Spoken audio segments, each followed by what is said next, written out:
والحمد لله رب العالمين.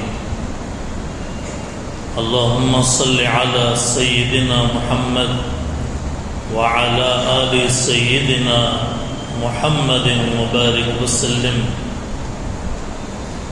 اللهم صل على سيدنا محمد وعلى آل سيدنا محمد وبارك وسلم.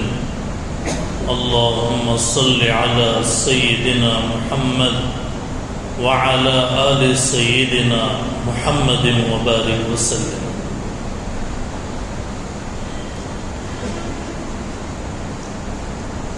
حاضرین محترم، ناظرین کرام، ادب اور احترام کے لائق معزز بزرگوں،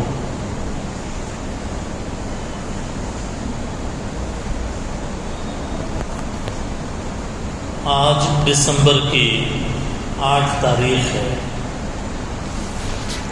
2023 جمعے کا مبارک دن ہے. آج سے تقریباً 2-2.5 مہینے پہلے، یعنی سپٹمبر کی 15 تاریخ کو جمعے میں ہم نماز سنت کے مطابق کیسے پڑھیں، اس کا پارٹ نمبر 11 بیان کیا گیا تھا. 2-2.5 مہینے پھر کیا ہوا؟ ربیع الاول کا مہینہ آیا تو نماز کے ٹاپک کو روک کے سیرت کے ٹاپک پر 4 جمعے ربیع الاول کے بیان کیے. ربیع الاول کے مہینے کے بعد کیا ہوا؟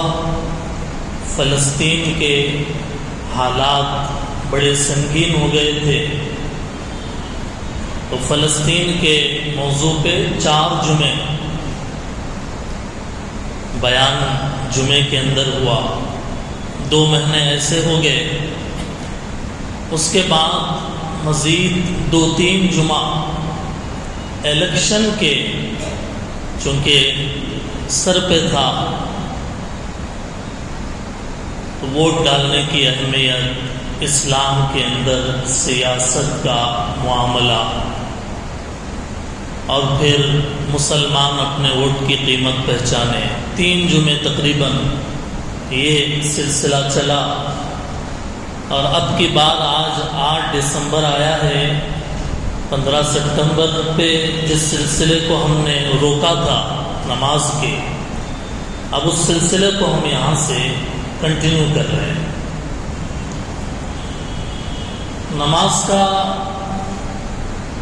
نماز کے بارے میں اتنے پارٹوں میں، قسطوں میں بیان کرنے کا مقصد کیا ہے؟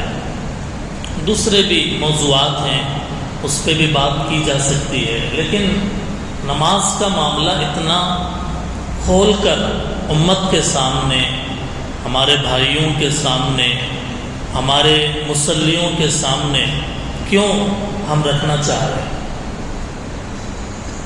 کیونکہ ہر طرح کے لوگ ہیں. خیال آتا ہے ذہن میں، بار بار نماز کی بات کیوں؟ پہلی بات یہ ہے کہ جو بات ایک بار بیان ہو جاتی ہے، دوسری بار ہم ریپیٹ نہیں کرتے، الا کہ بہت زیادہ اہم ہو تو ہم اس کو سامنے پیش کرتے ہیں. دوسری بات یہ ہے کہ فرض نمازوں، سنتوں اور نفلوں اور واجبات کے بارے میں بھی آپ کو بتایا گیا. اب جو چل رہا ہے جنازے کی نماز کے بارے میں چل رہا ہے، کیونکہ 5 ٹائم کی نماز کے بارے میں بھی واقف ہونا ضروری ہے، جنازے کی نماز کے بارے میں بھی جاننا ضروری ہے. تیسری بات یہ ہے کہ پورے دین میں نماز کو دین کا پلر اور ستون بتایا گیا. نماز صحیح ہے تو دین صحیح ہے، نماز اگر گڑبڑ ہے تو پھر دین بھی مکمل نہیں ہے۔ اس لیے ہم آپ کے سامنے ان وجوہات کی وجہ سے یہ باتیں رکھ رہے ہیں۔ جو لوگ وقت پر حاضر رہتے ہیں، آپ جیسے قدرداں، دین سے محبت رکھنے والے، اچھی طرح وہ ان باتوں کو سنتے بھی ہیں اور عمل کرنے کی بھی فکر کرتے ہیں۔ 5 نمازیں فجر، ظہر، عصر، مغرب، عشاء یہ فرض عین ہے، ہر آدمی پر پڑھنا فرض ہے، مرد پر بھی عورت پر بھی۔ جنازے کی نماز فرض عین نہیں ہے، فرض کفایہ ہے۔ جنازے کی نماز کیا ہے؟ فرض کفایہ۔ پورے شہر میں، پورے گاؤں میں چند لوگ بھی اگر جنازہ پڑھ لیں گے تو سب کے اوپر سے وہ فریضہ ادا ہو جائے گا، اور اگر کوئی نہیں پڑھے گا تو سب کے اوپر اس کا گناہ ہوگا۔ ایک بات۔ دوسری بات یہ ہے کہ زمانے سے ہم بچپن سے اب تک یہ جنازے کی نماز پڑھتے آئے ہیں، لیکن اس کے اندر شریعت کیا کہتی ہے، قرآن، حدیث، فقہ، اس کی کتابوں میں کیا لکھا ہوا ہے۔ اس سے پہلے بھی میں نے یہ بات کہی کہ شریعت اصل عربی میں ہے، عربی زبان میں، عربی لینگویج میں ہے۔ قرآن کون سی لینگویج میں؟ عربی میں۔ حدیث کون سی لینگویج میں؟ عربی میں۔ ہر آدمی کو آج کل کے حالات میں اردو ہی نہیں آتی، اردو پڑھنا لکھنا ہی مشکل ہے، عربی پڑھ کر اس کو سمجھنا بہت زیادہ مشکل ہے۔ اس لیے ہم کوشش کرتے ہیں کہ جو بات بھی آپ کے سامنے پیش کریں وہ عربی کی ان کتابوں کو دیکھ کر، اس کے نوٹس لے کر، اس کو اپنے سمجھ میں آنے والی لینگویج میں اس کو ہم بیان کرنے کی فکر کرتے ہیں۔ یہ مختصر سی تمہیدی بات ہے جو شروع میں نے عرض کی ہے۔ اب آئیے، اس سے پہلے جنازے کی نماز کے تعلق سے 2-3 بیانات ہو گئے۔ اس کے اندر موت سے پہلے آدمی جب سکرات میں ہوتا ہے تب کیا کرنا ہے اس کے ساتھ، اس کو بھی بیان کیا۔ جب آدمی مر جاتا ہے، میت کو کیسے لٹانا ہے اپنے گھر میں اور اس کے پاس کیا پڑھنا ہے اس کو بھی بیان کیا۔ اس کو غسل دینا ہے تو غسل کیسے دیں گے، کیا طریقہ ہے، غسل دینے میں کن چیزوں کا لحاظ کرنا ہے اس کو بھی پیش کیا گیا۔ اس کو کفن دینا ہے تو کفن کتنے کپڑوں میں دیا جاتا ہے، کفن سنت کتنا ہے، یعنی کتنے کپڑوں میں کفن دینا سنت ہے۔ مرد کے لیے 3 کپڑے کفن کے، عورتوں کے لیے 5 کپڑے، اس کو بھی بیان کیا گیا۔ اب تفصیلات آ گئی اور تکفین ہو گئی، لیکن جنازے کی نماز ابھی نہیں ہوئی، اور آج ہم جو ہے جنازے کی نماز کے بارے میں آپ حضرات کے سامنے گزارشات پیش کریں گے۔ جنازے کی نماز فرض کفایہ ہے اور اس کے اندر شرائط ہے۔ جیسے ہم فرض نماز پڑھتے ہیں تو اس کے اندر شرائط ہے نا، نماز کے شرائط کیا ہیں؟ جگہ کا پاک ہونا، بدن کا پاک ہونا، کپڑوں کا پاک ہونا، سطر کا چھپانا، قبلے کی طرف رخ کرنا اور نیت کرنا، یہ نماز کے جنرل شرائط ہیں۔ جنازے کے نماز میں بھی یہی شرائط ہیں۔ جس جگہ پر کھڑے ہو کر ہم نماز پڑھ رہے ہیں وہ جگہ پاک ہو، ہمارا بدن بھی پاک ہو، ہمارے کپڑے بھی پاک ہوں، ہمارا سطر بھی چھپا ہوا ہو، ہمارا رخ بھی قبلے کی طرف ہو اور نیت بھی ہو۔ یہ وہی شرائط نماز جنازے کی بھی ہیں۔ چنانچہ جس جگہ ہم نماز پڑھ رہے ہیں اگر وہ جگہ پاک نہیں ہے تو کیا نماز صحیح ہوگی؟ یا ہمارے بدن پہ کوئی گندگی کیا نماز صحیح ہوگی؟ ہمارے کپڑوں پر کوئی گندگی لگی ہوئی ہے یعنی ناپاکی، تو نماز صحیح نہیں ہوگی۔ شرط اگر نہیں پایا جائے تو نماز صحیح نہیں ہوتی ہے۔ یہ ایک بات۔ نیت کی جو بات ہے، نیت کرنا، کیا نیت کرنا آگے جنازے کی نماز جب شروع ہوگی تو بتاؤں گا۔ نیت کرنے میں ایک چیز کا یہ دھیان رہے کہ ہم کس کی جنازے کی نماز پڑھ رہے ہیں۔ کس کی کا مطلب ہے کہ مرد کا جنازہ ہے یا عورت کا، بچہ ہے یا کیا، مرد بالغ کا ہے یا نابالغ کا ہے، یہ معلوم ہونا ضروری ہے سب پڑھنے والوں کو۔ اسی لیے آپ نے دیکھا ہوگا کہ کبھی ہم اعلان کرتے ہیں کہ ایک خاتون کا جنازہ آیا ہوا ہے، ہم کہتے ہیں ایک صاحب کا جنازہ آیا ہوا ہے، تاکہ لوگوں کو پتہ چلے کہ جنازہ عورت کا ہے یا مرد کا ہے، بچے کا ہے، بالغ ہے یا نابالغ ہے، تاکہ جب نیت کریں گے تو ہماری نیت میں یہ ضروری ہے۔ اور اگر معلوم نہ ہو، بھیڑ بہت ہو، جیسے حرم شریف میں ہوتی ہے، ہم کسی کونے میں ہوتے ہیں اور جنازے کہیں اور رکھے ہوئے ہوتے ہیں، وہاں پر بھی جو مکبر اعلان کرتا ہے بھئی فلاں بالغین کا جنازہ ہے یا نابالغ کا جنازہ، وہاں پر بھی اعلان ہوتا ہے، وہ عربی میں اعلان ہوتا ہے، اردو میں تو ہوتا نہیں ہے۔ تو ایسے ٹائم پہ جب ہمیں معلوم نہ ہو کہ جنازہ کس کا ہے، بچہ ہے یا بالغ ہے نابالغ ہے، تو ہم نیت کیسے کریں کہ امام جس جنازے کی نماز پڑھا رہا ہے، ہم اس کی نماز، اس کی نیت پر اپنی نیت کر رہے ہیں، اس کی نیت پر اپنی نیت کر رہے ہیں۔ ایسے نیت کرنا ہے جب معلوم نہ ہو تو۔ یہ ایک بات۔ دوسری بات یہ ہے کہ جس کون سے نعش پر ہم جنازے کی نماز پڑھیں گے، ظاہر ہے مسلمان ہونا ضروری ہے، کافر کے جنازے کی نماز نہیں ہوتی ہے، مشرک کے جنازے کی نماز نہیں ہوتی ہے، مرتد اسلام سے پھر گیا، اسلام لایا پھر گیا، مرتد ہو گیا، ایمان لایا تھا پھر اسلام کو چھوڑ دیا اس نے، مرتد کہتے ہیں اس کو، اس کی جنازے کی نماز بھی نہیں ہوگی کیونکہ وہ کافر ہو چکا ہے۔ ایک بات۔ دوسری بات یہ ہے کہ جس جنازے پر ہم نماز پڑھ رہے ہیں میت، وہ اس کے اندر زندگی کے آثار پیدا ہو جائے، آسان لفظوں میں کہ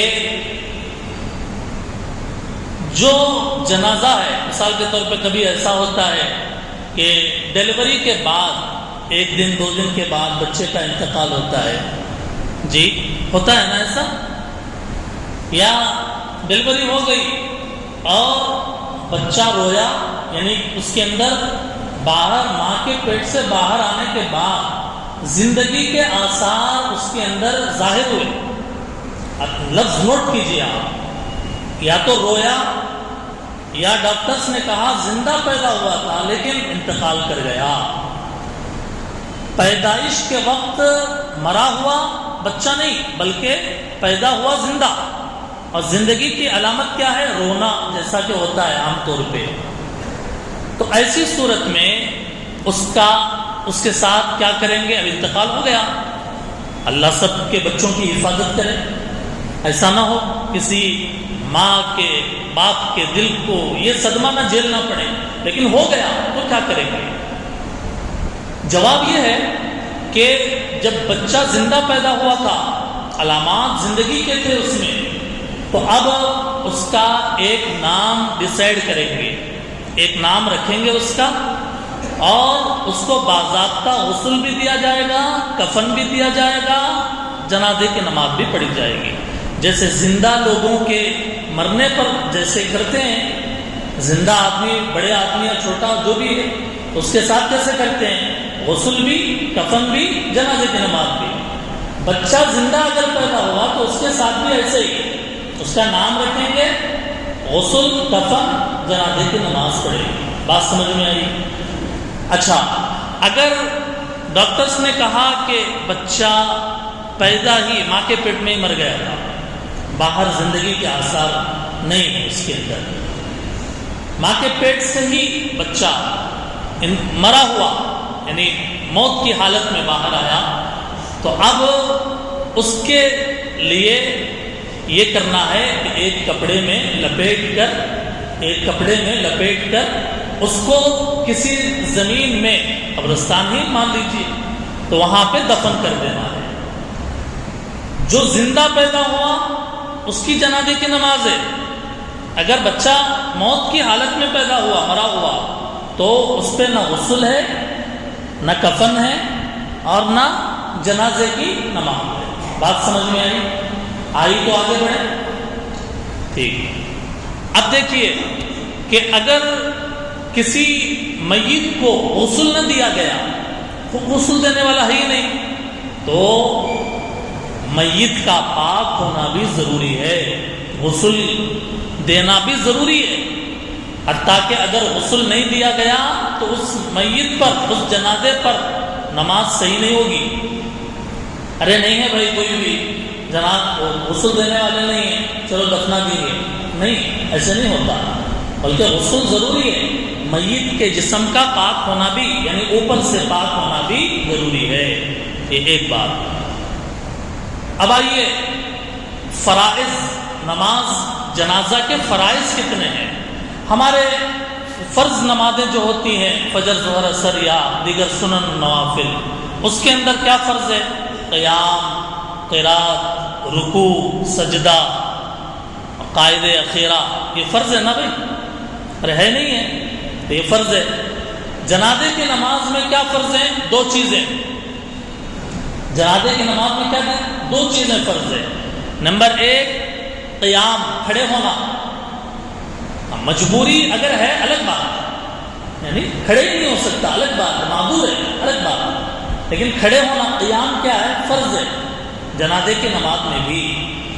اور دوسری چیز جنازے کی نماز میں جو فرض ہے وہ ہے 4 تکبیرات۔ کتنے تکبیرات؟ یعنی اللہ اکبر، اللہ اکبر، اللہ اکبر، اللہ اکبر، یہ فرض ہے۔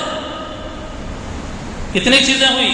2، قیام اور تکبیرات، 2 چیزیں، یہ فرض ہے۔ جنازے کی نماز میں اذان ہوتی ہے کیا؟ نہیں۔ اقامت؟ نہیں۔ قرات؟ نہیں، قرات بھی نہیں ہوتی ہے۔ اور رکوع، سجدہ، سب نہیں ہوتی ہے۔ اذان، اقامت، رکوع، سجدہ، قاعدہ کوئی نہیں ہوتا۔ اسی لیے کہا 2 چیزیں فرض ہے، قیام اور 4 تکبیرات۔ یہ 2 چیزیں ادا ہو گئی، فرض ادا ہو گیا، اس کی نماز ہو جائے گی۔ اچھا، جنازے کی نماز میں سنتیں کتنی ہیں؟ تو فرمایا کہ ایک سنت اللہ کی تعریف کرنا۔ جنازے کی نماز میں ایک سنت کیا ہے؟ بولیے، اللہ کی تعریف کرنا۔ دوسری چیز ہے درود پڑھنا، دوسری چیز ہے درود پڑھنا۔ تیسری چیز ہے میت کے لیے دعا کرنا، میت کے لیے دعا کرنا، یہ گویا کہ سنت ہے۔ تو اب آپ اندازہ لگائیے، جب پہلی تکبیر ہوتی ہے تو آدمی کیا پڑھتا ہے؟ اللہ کی تعریف کرتا ہے۔ ثنا کیا ہے؟ اللہ کی تعریف ہے۔ ثنا کیا ہے؟ اللہ کی تعریف ہے۔ سبحانک اللہم، اللہ آپ پاک ہیں، وبحمدک، آپ کی تعریف ہے، آپ کا نام بابرکت ہے، آپ کی شان بلند ہے، آپ کے علاوہ کوئی معبود نہیں ہے، یہ اللہ کی تعریف ہے، سنت ہے۔ ثنا پڑھنا کیا ہو گیا؟ سنت۔ دوسری تکبیر، تکبیر بولنا کیا ہے؟ فرض۔ اس کے بعد کیا کرتے ہیں؟ درود پڑھتے ہیں، درود شریف، حضور علیہ السلام پر درود بھیجتے ہیں۔ اللہ، نماز کے اندر جو درود پڑھتے ہیں وہی درود پڑھ لیں، اللہم صلی علی محمد، درود ابراہیمی۔ اگر وہ درود یاد نہ ہو، ایسا ہوتا ہے، وہ درود اتنا لمبا درود یاد، جو درود یاد ہے وہ پڑھ لیں، جو درود یاد ہے آپ وہ پڑھ سکتے ہیں۔ تیسری تکبیر کے بعد کیا پڑھتے ہیں؟ میت کے لیے دعا کرتے ہیں، دعا پڑھتے ہیں، اللہم اغفر لحینا میتنا وشاہدنا وغائبنا صغیرنا کبیرنا ذکرنا انسانا، پڑھتے ہیں نا بھائی؟ دیکھیے، اللہ معاف کرے، بہت سارے لوگوں کو جنازے کی نماز کی دعا بھی نہیں آتی، پھر اپنا باپ ماں باپ مریں گے، کیا پڑھیں گے ان پر؟ لمبی ہے نا ذرا دعا. تو اب جب جنازہ آیا ہم کیا پڑھیں گے؟ اپنے ماں باپ کے جنازے پہ اپنے کیا پڑھیں گے ہم؟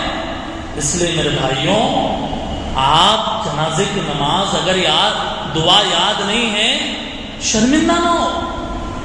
ہمارے پاس اگر کوئی چیز نہیں ہے، ہم اس کو حاصل کرنے کی کوشش کرتے ہیں. پیسہ نہیں ہے، کوشش کرتے ہیں کہ پیسہ آئے، دنیا آئے. پھر دین کے حاصل کرنے میں کوشش کیوں نہیں کرتے؟ دنیا میں کوشش کرتے ہیں. اور دین کی بات معلوم نہیں ہے، دعا یاد نہیں ہے، تو ہم دعا لکھ لیں. پہلی بات تیلگو میں لکھ لیں، انگلش میں لکھ لیں، اردو میں، عربی میں، آپ جو زبان جانتے ہیں، ہندی میں. چلیے آپ کو لکھنا پڑھنا آتا ہی نہیں، موبائل میں وائس ریکارڈ کے اندر اس کو وائس ریکارڈ کر لیں، سنتے رہیں، اس کو دماغ میں چڑھے گا وہ. لیکن تڑپ ہونی چاہیے آدمی کو سیکھنے کی. یہ دعا جنازے کی جو دعائیں ہیں، ایک تو بالغ کے لیے الگ دعا ہے، نابالغ کے لیے الگ ہے. بالغ ہے تو اللہم اغفر لنا میتنا شاہدنا. نابالغ ہے اس کی دعا کیا ہے؟ اللہم اجعلہ لنا فرطا واجعلہ لنا اجرا وذخرا واجعلہ لنا شافعا ومشفعا. اور نابالغ لڑکی ہے، اللہم اجعلہا لنا فرطا واجعلہا لنا، جی اس طریقے سے اجرا وذخرا واجعلہا لنا شافعا ومشفعا. یہ تو اس کو بھی یاد کر لینا چاہیے. اب دو دعائیں الگ الگ کیوں ہیں؟ سوال یہ ہے کہ دو دعائیں الگ کیوں ہیں؟ وجہ اس کی یہ ہے کہ بالغ مرد اور عورت کی دعا میں میت کے گناہوں کی معافی اللہ سے مانگی جاتی ہے. اللہ معاف کر دیجئے جو بھی گناہ ہو گئے کہ مرنے والے کے، اللہ معاف کر دیجئے. اب نابالغ ہے، نابالغ پر کوئی گناہ ہی نہیں ہے کیا کوئی گناہ؟ نابالغ پر کوئی گناہ ہی نہیں ہے، مکلف نہیں ہے نا وہ نماز اس کے اوپر فرض نہیں، روزے فرض نہیں، حج فرض نہیں، نابالغ ہے. اس لیے الگ الگ دعا ہو گئی. اب وہ نابالغ کی دعا کے اندر کیا ہے؟ اے اللہ اس کو آخرت کے لیے، ہمارے لیے یعنی والدین کے لیے اجر بنائیے، ثواب بنائیے، اور ان کو آپ کے دربار میں شفاعت کرنے والا بنائیے، اور ان کی شفاعت کو آپ قبول بھی فرمائیے. یہ دعا ہے اس کے اندر نابالغ میں. بالغ کی دعا میں الگ ہے، مغفرت کی دعا ہے، گناہ معاف کر دیجئے اللہ، اور ہم میں سے آپ جس کو زندہ رکھیں اسلام پر زندہ رکھیے، جب موت دے دے تو اے اللہ ہم کو بھی ایمان پر خاتمہ دے دیجئے. تو یہ فرق سمجھ میں آیا؟ یہ فرق ہے. اچھا، کسی کو اگر دعائیں یاد نہ ہو، کوئی دعا، ثنا بھی ہوتا ہے ایسا، ثنا بھی یاد نہیں ہے، اور جناب درود بھی یاد نہیں ہے، اور دعا بھی یاد نہیں ہے، تو وہ دور کھڑے ہو کر کہتے ہیں میرے کو نماز پڑھنا نہیں آتا. ایسا بولنا صحیح نہیں ہے. آپ آئیے، صف میں کھڑے ہو جائیے، امام جو طریقہ بتا رہا ہے آپ اس طریقے کے مطابق ہاتھ باندھ لیجئے. کم از کم پہلی تکبیر کے بعد آپ سبحان اللہ الحمدللہ بول لیجئے. اللہ کی تعریف کرنا ہے نا بھائی، سنت کیا ہے؟ اللہ کی تعریف ہے. اور اس کے لیے ثنا ہے، یاد ہے تو ٹھیک ہے، ورنہ یاد کرنے کی کوشش کرتے ہوئے الحمدللہ سبحان اللہ کوئی بھی ذکر کر دیجئے. آپ دوسری تکبیر کے بعد صلی اللہ علیہ محمد صلی اللہ علیہ وسلم بھی درود ہے، یعنی کوشش کرتے ہوئے. یہ بہانہ بنا کر کے مجھے کچھ نہیں آتا، نماز پڑھنا نہیں آتا، تو آدمی جنازے کی نماز ہی چھوڑ دے، مناسب نہیں. بات سمجھ میں آ رہی ہے؟ اور تیسری دعا، لمبی دعا یاد اکثروں کو اگر نہیں ہوتی ہے تو ایسی صورت میں مختصر ہے، اللہم اغفر لنا وللمؤمنین والمؤمنات والمسلمین والمسلمات. اتنا آپ پڑھ سکتے ہیں. یعنی یہ بتانے کا مقصد یہ نہیں ہے کہ بھئی ہم ثنا چھوڑ دیں، درود چھوڑ دیں، دعائیں چھوڑ دیں. چھوڑنا نہیں ہے، یہ سلوشن ہے یہ ان لوگوں کا کہ جنہیں کوئی دعا یاد نہیں ہے اور وہ کہتے ہیں ہم نماز نہیں پڑھیں گے. تو یہ غلط ہے. وہ سیکھتے ہوئے یہ کوشش آدمی کرے کہ جنازے نہ چھوڑے بلکہ اس کو پڑھ لیا کرے. تو یہ بات ہو گئی. اچھا، ایک بات یہ رہ جاتی ہے، جنازے کی نماز شروع ہونے سے پہلے صف بنائے جاتے ہیں۔ دیکھیے نماز کے اندر بھی صفوں کا برابر رہنا ضروری ہے، فرض نمازوں میں بھی، اور جنازے کی نماز میں بھی صفوں کا برابر رہنا ضروری ہے۔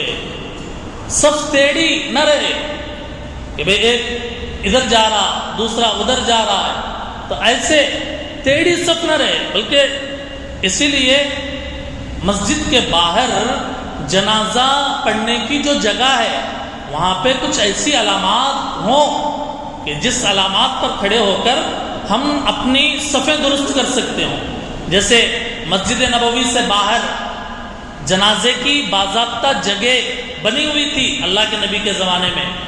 اللہ کے نبی کے زمانے میں جب کوئی جنازہ آتا تھا، مسجد نبوی سے باہر ایک پلیس، ایک جگہ فکس تھی کہ اسی جگہ پر وہ جنازے کی نماز پڑھی جائے گی۔ کیوں؟ اس لیے کہ اگر خدا نہ خواستہ غسل دینے میں اونچ نیچ ہو گیا یا خدا نہ خواستہ پیٹ میں غلاظت رہ گئی تو کبھی کبھی وہ غلاظت باہر آ جائے، اور مسجد کے اندر اگر ہو تو مسجد کا فرش اور مسجد کا حصہ کیا ہو جاتا ہے؟ خراب ہو جاتا ہے۔ تو اور مسجدیں جو ہے 5 وقت کی نمازوں کے لیے، فرض عین نمازوں کے لیے ہے۔ اللہ کے نبی کے زمانے میں باہر ایک جگہ بنی ہوئی ہوتی تھی، وہاں پر جنازے کی نمازیں پڑھی جاتی تھی۔ تو اب جب ماشاءاللہ یہاں جامع مسجد میں باہر جنازہ جہاں رکھا ہوتا ہے، اس کے بعد جب پہلی صف بنتی ہے وہاں پتھر ہیں، پتھر لائن سے بچھے ہوئے ہیں، وہ پتھر کے سامنے کے لکیر اگر دیکھ لیں گے، پہلی صف اگر درست ہو جائے گی تو لگ لگ کر اس کے پیچھے ہی کھڑے ہوتے ہیں، دوسری صفیں بھی کیا ہو جاتی ہیں؟ درست ہو جاتی ہیں۔ ایک مسئلہ یہ رہ جاتا ہے کہ صفوں کے اندر بہت سارے مرتبہ آپ نے دیکھا ہوگا، ارے بھائی 3 صف بناؤ، جو بڑے بوڑھے ہوتے ہیں وہ چیختے ہیں، ارے کتنے صفیں بنے؟ وہ 3 بناؤ، 5 بناؤ، 7 بناؤ، ایسے۔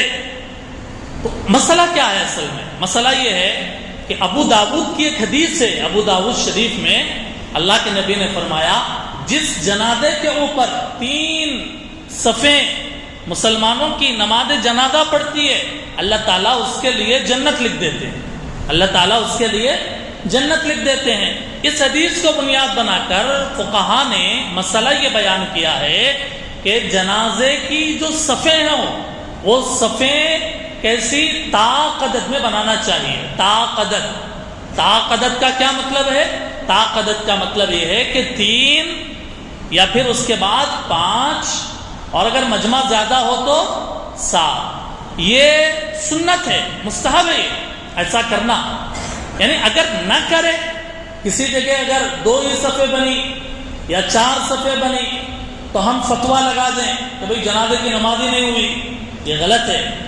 بہتر ہے، مستحب ہے، افضل ہے کہ صفیں جو ہونی چاہیے وہ قدر میں ہونی چاہیے۔ 3 یا 5 اور 7 سنت مستحب ہے، اس کا خیال رکھنا اچھا ہے، ہر ایک کو اس کا خیال رکھنا چاہیے۔ ابو داؤد کی حدیث میں نے آپ کو بتایا، 3 صفیں اگر کسی جنازے پر نماز پڑھیں گی تو اللہ تعالیٰ اس کے لیے جنت لکھ دیتے ہیں۔ عبداللہ بن عباس رضی اللہ تعالیٰ عنہما کی ایک روایت ہے، فرماتے ہیں جس آدمی کے جنازے میں 40 آدمی شریک ہوتے ہیں، جس آدمی کے جنازے میں 40 آدمی شریک ہوں، ایسے جو شرک نہ کرتے ہوں، جو جنازے کی نماز پڑھ رہے ہیں وہ 40 ایسے جو شرک نہ کرتے ہوں، اللہ ان کی سفارش قبول فرماتے ہیں۔ جنازے کی نماز پڑھنے کا مطلب ہی ہے، یہ ایک کوئی عادت کی، ایک کوئی روٹین کی چیز نہیں ہے، بلکہ ایک آدمی زندہ تھا، ہمارا بھائی تھا اور شہر میں تھا، بستی میں تھا، چلا گیا، اے اللہ، اب پورے مل کر اللہ کے دربار میں ہاتھ باندھ کر کہتے ہیں، اے اللہ آپ کا بندہ آپ کے پاس آیا ہے، گناہیں بے شک ہیں، اے اللہ آپ معاف کر دیجیے۔ سب یہ بولتے ہیں اللہ سے، اللہ سب آپ کے دربار میں ہم التجا کرتے ہیں، گزارش کرتے ہیں کہ اے اللہ اس بندے کی گناہوں کو معاف کر دیجیے۔ یہ ایک بات ہے۔ ایک مسئلہ اور ہے کہ مسجد کے اندر جنازے کی نماز کیوں پڑھنے سے منع کیا جاتا ہے۔ یہ مسئلہ تھوڑا تفصیلی ہے، ابھی وقت 2-4 منٹ باقی ہیں، تو یہ مسئلہ اگر چھیڑوں گا تو یا تو وقت آگے نکل جائے گا یا تو مسئلہ سمجھ میں نہیں آئے گا. اس لیے آئندہ جمعہ اس مسئلے کو میں بیان کروں گا کہ مسجد میں جنازے کی نماز سے منع کیوں کرتے ہیں، کیا دلائل ہیں، اور احادیث کے اندر جن صحابہ کی جیسے سہیل بن بیضاء ہیں ان کی جنازے کی نماز مسجد میں ہوئی تو وہ کیوں ہوئی، کس وجہ سے ہوئی، ایسے احادیث، ان احادیث کا کیا موقف ہے، اس کو میں انشاءاللہ آئندہ جمعہ پیش کروں گا. اب ایک مسئلہ کہ جنازے کی نماز شروع ہو گئی، ہم ایسے وقت میں آئے کہ جب امام صاحب ایک تکبیر بول دیے یا 2 تکبیر بول دیے، اب کیا کریں گے؟ نماز شروع ہو گئی، ارے شروع ہو گئے نا جانے دو، نہیں. دیکھیے جنازے کی نماز پڑھیں گے نا، آپ مس نہیں کریں گے نا، احد پہاڑ کے اتنا ثواب آپ کو ملے گا، حدیث کے اندر ہے. خالی آپ 4 تکبیریں ایک جنازے کی نماز پڑھیں گے تو اس کے لیے ایک قرات یعنی ایک احد کے پہاڑ کے اتنا، احد کا پہاڑ جو مدینہ گئے دیکھا ہوگا کتنا بڑا پہاڑ ہے، اللہ اکبر.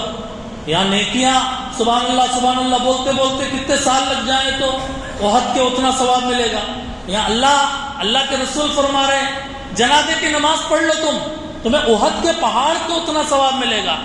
تو یہ ان لوگوں کے لیے بھی نصیحت ہے جو فرض نماز پڑھ کے کھٹ سے نکل جاتے ہیں، کہتے ہیں دوسرے لوگ ہیں نا پڑھنے کے لیے، اپنے کیا ضرورت ہے. جی نہیں، بے شک فرض کفایہ ہے، لیکن ثواب کی، نیکیوں کی ہمیں بھی ضرورت ہے، سب کو ضرورت ہے، اور اس کی قیمت قیامت کے دن ہمیں معلوم ہوگی کہ اس کی قیمت کیا ہے. اس لیے اس کو معمولی نہ لیں. چلیے مسئلہ یہ بتا رہا تھا کہ ایک تکبیر یا 2 تکبیریں ہو گئی، ہم اس وقت میں آئے تو دیر نہ کریں.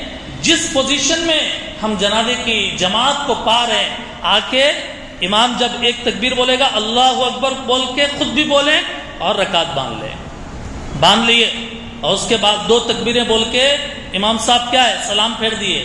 اب ہماری کتنی تکبیریں ہوئی؟ 2 ہی ہوئی امام کے ساتھ. پہلے کی 2 تکبیریں کیا ہو گئی؟ مس ہو گئی نا، پہلے کی 2 تکبیریں نہیں ملی. اب امام تو سلام پھیر دیا، جنازہ اتنی جلدی تو نہیں اٹھاتے نا، تھوڑا آگے پیچھے ہوتے، پھر اس کو اٹھانے کے لیے آگے بڑھتے.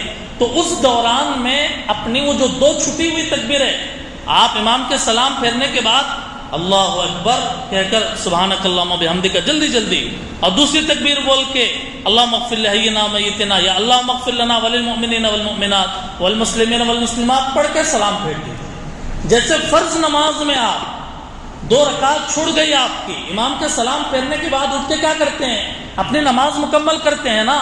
ایسے ہی جنازے کی نماز میں اگر 2 تکبیریں چھوڑ گئی یا 3 چھوڑ گئی، امام کے سلام پھیرنے کے بعد جلد سے جلد وہ تکبیروں کو کہہ لیں تو اس سے جنازے کا جو ثواب ہے وہ مل جائے گا. میں اپنی بات مکمل کرتا ہوں.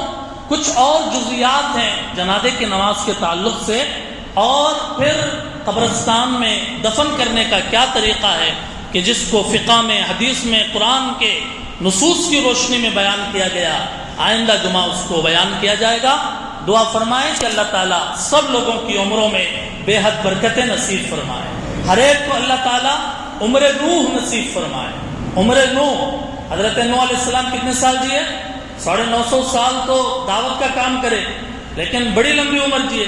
سب کو اللہ تعالیٰ عمر نوح عطا فرمائے. اتنی لمبی عمر تو ملتی نہیں ہے، یعنی 100 کے بعد تو مشکل ہوتا ہے، لیکن اللہ جب تک زندہ رکھے ہر ایک کو تندرست رکھے.